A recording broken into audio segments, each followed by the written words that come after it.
तो guys you are most welcome on A to Z motivational. आज की video में हम आपको बताएंगे 1947 में कैसे हुआ था फौज, खजाना, बग्घी और हाथी का बंटवारा। 78 साल पहले बॉर्डर ही नहीं बहुत कुछ बांटा गया था। 1947 देश 78वां स्वतंत्रता दिवस का जश्न मना रहा है। इससे एक दिन पहले 14 अगस्त 1947 यानी वो दिन जब ब्रिटिश राज से मुक्ति मिली थी, साथ ही भारत का बंटवारा हुआ और नया राष्ट्र बना पाकिस्तान। धर्म के नाम पर देश के टुकड़े हुए तो सबसे मुश्किल काम था विभिन्न संपत्तियों का बंटवारा करना। क्या आप जानते हैं कि उस वक्त बंटवारा कैसे हुआ होगा? फौज, खजाना, बग्घी और हाथी को किस तरह से बांटा गया? जॉय मानी नाम की हथनी को लेकर क्या विवाद हुआ था? अंग्रेज़ों का जाना और भारत और पाकिस्तान का विभाजन होना तय हो गया था। तब ब्रिटिश वकील सर सिरिल रैडक्लिफ को बॉर्डर बनाने का काम सौंपा गया, जिसके उस पार का हिस्सा पाकिस्तान और इस पार का हिस्सा भारत बना। इसी के साथ भौगोलिक विभाजन पूरा हो गया। अब सवाल उठा कि फौज, खजाना और सांस्कृतिक वस्तुओं का बंटवारा किस तरह से किया जाए। 16 जून 1947 को जब पंजाब विभाजन समिति का गठन किया गया, इसका काम था वित्त, सेना और वरिष्ठ प्रशासनिक सेवाओं के विभाजन के साथ ही उनके कार्यालय उपकरणों का किस तरह से बंटवारा किया जाए, यह हल निकालना। हालांकि बाद में समिति का नाम विभाजन परिषद कर दिया गया, जिसमें सरदार वल्लभ भाई पटेल, राजेंद्र प्रसाद और मोहम्मद अली जिन्ना शामिल थे। किस तरह से हुआ था फौज का बंटवारा? 14 अगस्त 1947 को पुरानी भारतीय सेना को ख़त्म करने का आदेश दिया गया। ऑर्डर पर ओचैनिक और मेजर जनरल रेजिनोल्ड सेवरी के हस्ताक्षर थे। ब्रिटिश भारतीय सेना का वह आखिरी आदेश था। सैनिकों से कहा गया कि वह अपनी मर्जी से भारत या नए बने राष्ट्र पाकिस्तान को चुन सकते हैं। इसमें भी एक शर्त रखी गई। एच.एम. पटेल की किताब राइट्स ऑफ पैसेज के मुताबिक शर्त यह थी कि पाकिस्तान का कोई भी मुस्लिम भारतीय राज्य में और भारत का कोई गैर मुस्लिम पाकिस्तान के स्वतंत्र बल में शामिल नहीं हो सकता। ब्रिटेन के नेशनल आर्मी म्यूजियम की रिपोर्ट के मुताबिक विभाजन के बाद 2/3 जवान भारत को मिले और 1/3 पाकिस्तान चले गए। इस तरह 2,60,000 जवानों ने भारतीय सेना और 1,40,000 जवानों ने पाकिस्तान को चुना। पाकिस्तान को चुनने वाले ज़्यादातर मुस्लिम ही थे। सिर्फ 2% मुस्लिम सैनिक नहीं गए पाकिस्तान। रिपोर्ट की माने तो 98% मुस्लिम सैनिकों ने मुल्क के तौर पर पाकिस्तान को चुना था, जबकि सिर्फ 554 मुस्लिम अधिकारियों ने ही भारत में रहने का फैसला किया। विभाजन से भारतीय सेना में करीब 36% मुसलमान थे, जो घटकर 2% रह गए। इनमें ब्रिगेडियर मोहम्मद उस्मान, ब्रिगेडियर मोहम्मद अनीस अहमद खान और लेफ्टिनेंट कर्नल इनपात अब्दुल हुड जैसे कुछ अधिकारी शामिल थे, जिन्होंने भारत को अपना वतन चुना। बंटवारे से पहले ब्रिटिश भारतीय सेना में जवानों की संख्या थल सेना में 3,91,000, वायुसेना 13,000 और नौसेना के 8,700 जवान थे। बंटवारे के बाद इस प्रकार संख्या रह गई। सेना भारत के हिस्से में कितने आए और पाकिस्तान के में कितने? थल सेना में 2,60,000 और पाकिस्तान में 1,31,000। वायुसेना में 10,000 भारत के हिस्से में और 3,000 पाकिस्तान के। नौसेना में 5,700 भारत के हिस्से में और 3,000 पाकिस्तान के हिस्से में आए।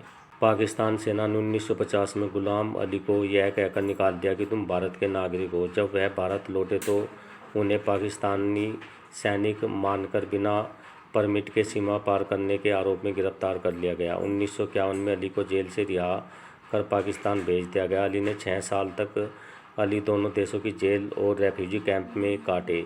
इसके बाद उन्हें पाकिस्तान में एक मुसलमान सैनिक मान लिया गया और इस आरोप में जेल भेज दिया गया कि वह हिंदू कैदियों के कैंप में रहकर आया है। अब वित्त का बंटवारा किस प्रकार से हुआ? सेना के बंटवारे के बाद दूसरी बड़ी चुनौती यह थी कि धन का बंटवारा किस तरह से किया जाए। विभाजन होने के अनुसार पाकिस्तान को ब्रिटिश भारत की संपत्ति और देनदारियों का 17.5% हिस्सा मिला। विभाजन परिषद ने तय किया कि एक ही केंद्रीय बैंक 1 साल तक दोनों देशों में सेवाएं संचालित करेगा। 31 मार्च 1948 तक दोनों देश मौजूदा सिक्के और मुद्राओं को जारी रखेंगे। 1 अप्रैल से 30 सितंबर 1948 के बीच पाकिस्तान नई मुद्रा पेश करेगा, लेकिन पुरानी करेंसी भी वैध रहेगी। रिजर्व बैंक ऑफ इंडिया के नोट पाकिस्तान सरकार की मोहर के साथ वहाँ सालों साल चलते रहे। बंटवारे में पाकिस्तान को कितने रुपए मिले? दस्तावेज बताते हैं कि बंटवारे में पाकिस्तान को कुल 75 करोड़ रुपए दिए गए थे। भारत ने समझौते के मुताबिक 15 अगस्त 1947 को पाकिस्तान को 20 करोड़ रुपए दे दिए। बंटवारे होते ही पाकिस्तान की ओर से काबिलियों के भेष में आए सैनिकों ने कश्मीर पर हमला किया। इससे नाखुश भारत के पहले गृह मंत्री सरदार वल्लभ भाई पटेल दो टूक कह दिया था कि कश्मीर पर प्रस्ताव के बिना पाकिस्तान को कोई भुगतान नहीं होगा। महात्मा गांधी से इससे नाराज हो गए। समझौते के मुताबिक पाकिस्तान को 75 करोड़ रुपए दिए जाए, इसके लिए अनशन पर बैठ गए। ऐसे में पटेल की आपत्तियों के बावजूद तत्कालीन प्रधानमंत्री जवाहरलाल नेहरू को मजबूरन 15 जनवरी 1948 को पाकिस्तान को 55 करोड़ रुपए देने पड़े थे। पाकिस्तान पर भारत का कितना कर्जा है? मज़ेदार बात यह है कि दोनों देश दावा करते हैं कि आज भी एक दूसरे पर उनका पैसा बकाया है।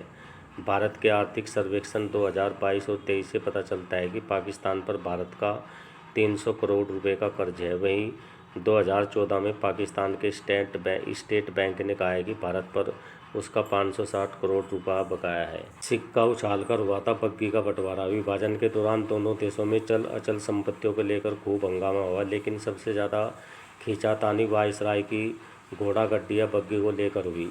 किताब फ्रीडम एंड मिडनाइट के मुताबिक वायसराय के पास हाथ से घड़ी सोने और चांदी से बनी 12 बग्घियाँ थीं। इनमें 6 बग्घी सोने की और 6 चांदी की थी, जिन पर शानदार सजावट थी और लाल मखमली गद्दियाँ लगी हुई थी। भारत के वायसराय और शाही मेहमानों को इनमें बैठाकर राजधानी में घुमाया जाता था। समस्या ये थी कि बग्घियों के सेट को तोड़ना ठीक नहीं था। ऐसे में तय किया गया कि एक सोने की और दूसरे देश को चांदी की बग्घी दे दी जाए। दोनों देश सोने की बग्घी लेने पर अड़े रहे। कई दिनों तक बहसबाजी हुई, लेकिन कोई फैसला नहीं हो पाया। फिर तय हुआ कि सिक्का उछालकर फैसला कर लिया जाए। तब वायसराय लॉर्ड माउंटेन के एडीसी लेफ्टिनेंट कमांडर पीटर होज ने अपनी जेब से चांदी का सिक्का निकाला और हवा में उछाल दिया। इस दौरान पाकिस्तानी सेना के उस वक्त नए नए नियुक्त हुए कमांडर मेजर याकूब खां और भारतीय सेना के कमांडर मेजर गोविंद सिंह भी खड़े थे। विभाजन से पहले दोनों वायसराय के बॉडीगार्ड थे। सिक्का खनकता हुआ गिरा तो तीनों देखने लगे। तभी मेजर गोविंद खुशी से चिल्लाए, सोने की बग्घियाँ भारत की हुई। ऐसे हुआ था हाथी जॉय मनी का बंटवारा। अन्वेषा सेनागुप्ता के शोध पत्र बैकिंग ऑफ डिवाइडिंग एसेंट between India and Pakistan in times of partition के मुताबिक संपत्ति के बंटवारे के दौरान बंगाल के वन विभाग के स्वामित्व वाला एक हाथी जॉय मनी को लेकर भी बड़ी रस्साकसी हुई। दरअसल उस वक्त हाथी जॉय मनी की कीमत एक स्टेशन वैगन के बराबर थी। यह तय हुआ कि पश्चिम बंगाल को वाहन मिलेगा और पूर्वी बंगाल को जॉय मनी। विभाजन के वक्त जॉय मनी पश्चिम बंगाल के मालदा में थी। जॉय मनी को पूर्वी बंगाल भेजने के खर्च को लेकर मालदा के कलेक्टर ने कहा कि पूर्वी बंगाल सरकार को हाथी का भुगतान करना चाहिए, क्योंकि यह उनके हिस्से में आई है। वहीं पाकिस्तान की ओर से कहा गया कि मालदा ने हाथी का इस्तेमाल किया था, इसलिए उन्हें खर्च वहन करना चाहिए। अंततः राजनयिक हलकों में जाने के बाद यह विवाद सुलझ गया। ओके गाइस, आई होप जानकारी आपको अच्छी लगी होगी। तो मिलते हैं नेक्स्ट वीडियो में। Till then okay, bye bye.